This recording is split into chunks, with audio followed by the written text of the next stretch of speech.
মাবুদ, যে পরিমাণ গরম পড়ছে না এই গরমে লাগে যেন আর ভালো লাগে না। এটা কি অবস্থা!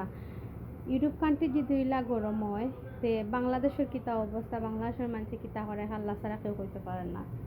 যাই হোক, এই গরমের মাঝে তো খাওয়া লাগবো নানি, আর খাইতে হইলে তো রাঁধতে হইব। কিতা কিতা রান্নাম শেয়ার করি নানি।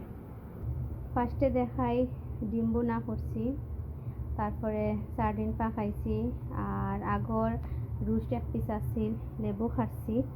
ওনার মাঝে আমার ইলিশ মাছ দিয়া বেগুনের ঝুল হয়ে যায়,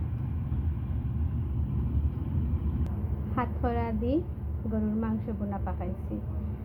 এই গরমের মাঝে সবচেয়ে বেস্ট তরকারি আছিল হইল লাউর তরকারি, মাছ দিয়া লাউ দিয়া খাইতায়, তারপরে কিরার তরকারি। এখানে না গরমের মাঝে যত ঠান্ডা তরকারি খাইবা দেখে একটা মজাও লাগে, আরামও লাগে।